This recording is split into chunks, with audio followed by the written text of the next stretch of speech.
Good morning and thanks for joining us for KBUI 2 News Midday. I'm Rick Douglas. Now to your top 11 stories at 11. Nampa police report this morning that the Nampa man shot in the head Saturday has died. 26-year-old Kyle Jackson was involved in an altercation with two men on Nampa Caldwell Boulevard. Nampa police believe Alberto Chavez shot Jackson in the heat of the moment.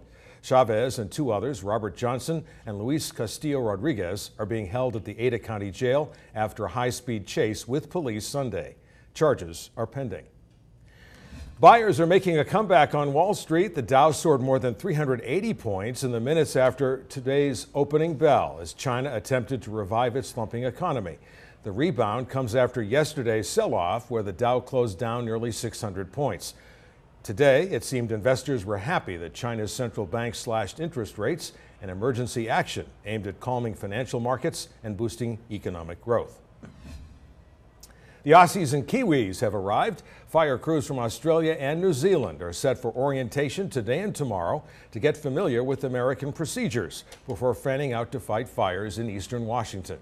A few spoke to reporters yesterday at NIFC headquarters in Boise. The operating systems are very similar. There is different fire behaviours, things like that we have to allow for. So the orientation is very important. Where our Down Under friends will end up is still unknown, but they will be in the States for 2 weeks. In Washington, it is volunteers who are helping fight what is now the largest fire in the state's history. I'm talking, of course, about the Okanagan complex. So far, 200 have been cleared to work, but 4,000 signed up. Land managers say they're looking for volunteers who have previous firefighting experience or who know how to operate heavy equipment such as bulldozers. Voters in the Mountain Home School District are heading to the polls today to decide on a levy. It would fund 9 different projects in the district, but the main one is to fix a leaky roof at Hacker Middle School. The proposed levy puts $5 million into district schools over 5 years. It needs 55% approval to pass. Caldwell's retiring police chief is eyeing another job, a city council seat. Chief Chris Allgood says he filed the paperwork for seat 5 yesterday. He says he spent the past 3 decades learning about the city and how it works, and he's excited to be part of its future. Allgood retires at the end of the year.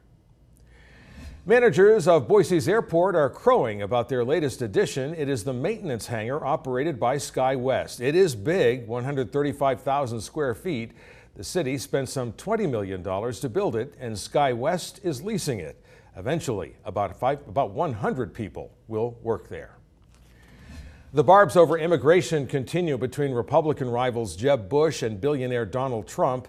In an interview with Fox News anchor Bill O'Reilly Monday night, Trump insisted that illegal immigrants will be out of the country on day 1 of his presidency, saying, quote, "They'll be out so fast your head will spin."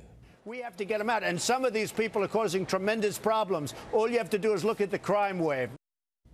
Former Florida Governor Jeb Bush has been sparring with Trump on the issue for days. During a campaign stop near the U.S.-Mexican border, Bush said Trump's plan to build a wall on the border is both too expensive and unrealistic. Well, the word out of Washington today is that Vice President Joe Biden is still torn about a possible run for the White House. The major stumbling block appears to be not politics, but family dynamics. His wife, Jill Biden, is hesitant about a campaign as she continues to grieve the death of their son, Beau, who died in May at the age of 46.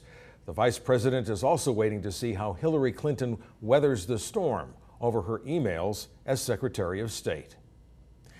IndyCar drivers and fans are mourning the loss of Justin Wilson. The 37-year-old died just 1 day after being struck in the head by flying debris during a race in Pennsylvania on Sunday. Unlike in NASCAR, IndyCar vehicles have an open cockpit. Wilson was flown to a hospital where he later died. We'll have an in-depth report a little bit later. 3 gun rights groups, including the NRA, have sued the city of Seattle over its adoption of a so-called gun violence tax. It's a tax on firearms and ammo designed to help offset the financial toll of gun violence. The Seattle City Council unanimously approved the ordinance earlier this month, along with a companion measure that requires gun owners to file reports if their weapons are lost or stolen.